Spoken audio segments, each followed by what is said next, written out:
राजा महल के बाद हम जहांगीर महल चलते हैं।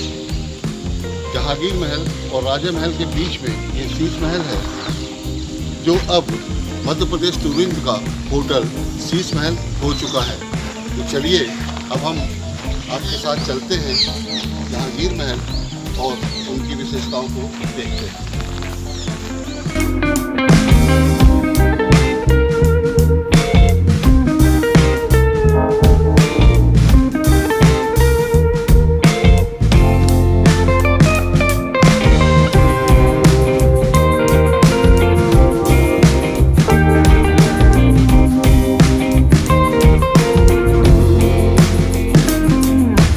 बुंदेला और मुगलों की दोस्ती का प्रतीक है ये जहांगीर महल। कहते हैं कि जहांगीर को एक बार यहाँ पर आना था तो उसके एक रात रुकने के लिए इस महल को बनवाया गया। अंदर से चल के देखते हैं कि ये महल कितना भव्य है। इसमें लगभग 100 कमरे हैं। तो चल के अंदर देखते हैं।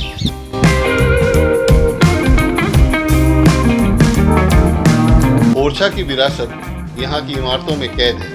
आप महल, किले, पवित्र भव्य मंदिर तथा बुंदेलखंड के संस्कृति से जुड़े प्रतिमा और चित्रकला को देखकर अपने कैमरे में कैद किए बिना नहीं रह सकते।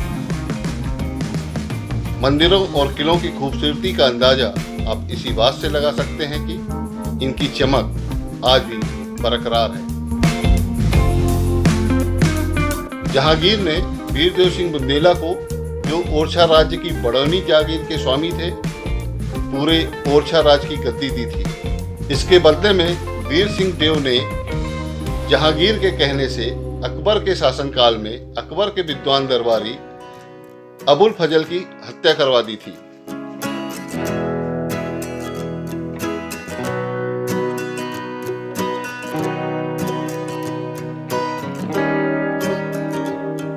जहांगीर महल ऐसा महल है जो हिंदू मुस्लिम एकता का प्रतीक है।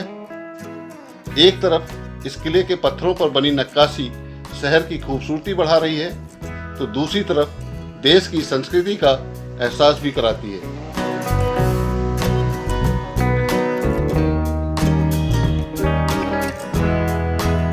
प्रवेश द्वार के आजू बाजू बने हाथियों के एक की सूंड में घंटी तथा दूसरे में हार है। यह मुगल बादशाह के स्वागत का प्रतीक था।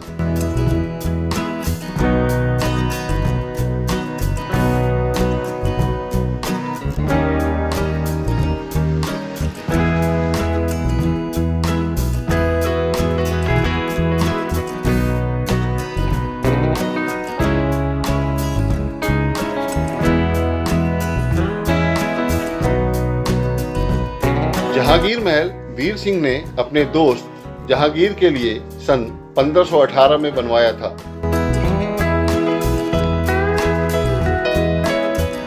जहांगीर के आने के लिए राजा वीर सिंह ने महल के पूर्व में प्रवेश द्वार बनवाया था। यानी जब जहांगीर आया तो वह राजा के महल से न होकर पीछे की ओर से आया था। यह शाही दरवाजा आज भी मौजूद है। अब यह प्रवेश द्वार सैलानियों के लिए बंद कर दिया गया है। जो भी सैलानी यहाँ घूमने के लिए आते हैं वो पश्चिमी द्वार से दीवाने आम से होकर अंदर आते हैं।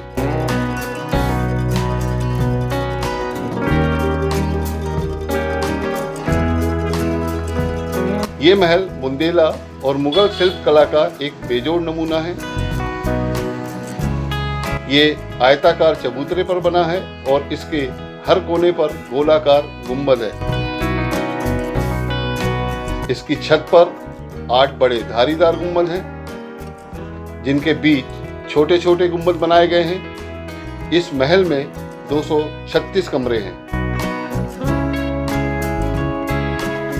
जहांगीर महल खूबसूरत सीढ़ियों और विशाल गेट के लिए प्रसिद्ध है।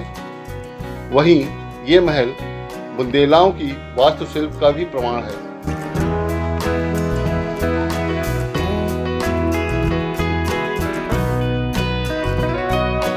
खुले गलियारे, पत्थरों वाली जाली का काम, जानवरों की मूर्तियां, बेल बूटे जैसी तमाम बुंदेला वास्तुशिल्प की विशेषताएं यहाँ साफ देखी जा सकती हैं।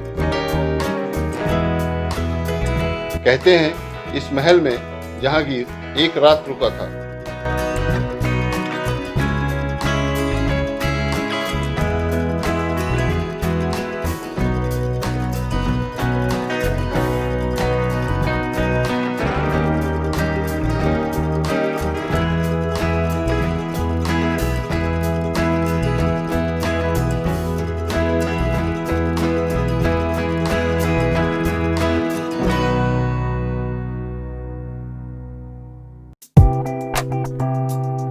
यहाँ ऊंट खाना भी है। ऊंटों का इस्तेमाल युद्ध के दौरान किया जाता था। इन पर रसद और गोले बारूद भी लादकर एक स्थान से दूसरे स्थान तक ले जाए जाते थे। ऊंट खाना के अवशेष आज भी दिखाई देते हैं। जहांगीर के नहाने के लिए एक हमाम खाना का निर्माण कराया गया था, जिसके कई गुसल खानों को फिलहाल बंद रखा गया है।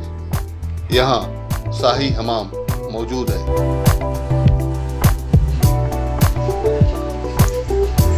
ओरछा के राजा मधुकर शाह के 3 बेटों में से एक राजकुमार इंद्रजीत सिंह राजनर्तकी राय प्रवीण को अपना दिल दे बैठे। राय प्रवीण के नृत्य और सौंदर्य का अकबर भी कायल था। राय प्रवीण के लिए महल का निर्माण इंद्रजीत ने ही कराया था, लेकिन शाही परिवार से जुड़े होने के कारण वह चाहकर भी शादी नहीं कर सका। इसके बाद गम में डूबी उनकी प्रेमिका राय प्रवीण सती हो गई। विरह वियोग में इंद्रजीत की मौत भी 1 साल बाद हो गई। राजकुमार की यह प्रेम कहानी आज भी ओरछा की फिजाओं में गूंज रही है। महल की दीवारों में बने चित्र में राय प्रवीण फूल लेकर राजकुमार की ओर चलती हुई प्रतीत होती हैं। कुछ ही दूरी पर घोड़े पर सवार राजकुमार भी अपनी प्रेमिका की तरफ बढ़ता दिखता है, लेकिन दोनों एक दूसरे को कभी मिल नहीं सके। कहा जाता है कि प्रेम की यह कहानी ओरछा राज्य की सबसे सशक्त कहानियों में से एक है। यहाँ रसालदार की कोठी के भी अवशेष हैं, जो अश्वशाला का प्रमुख था। इसके अलावा श्याम दउआ की कोठी के खंडहर बचे हैं।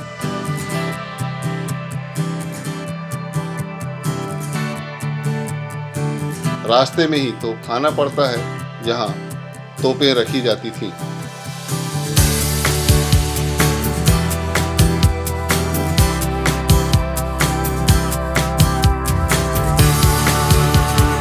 ओरछा सीरीज के तीसरे एपिसोड में सिर्फ इतना ही। नई कहानी और नए वीडियो के साथ हम फिर मिलेंगे। तब तक आप अपना ख्याल रखिए। नमस्कार।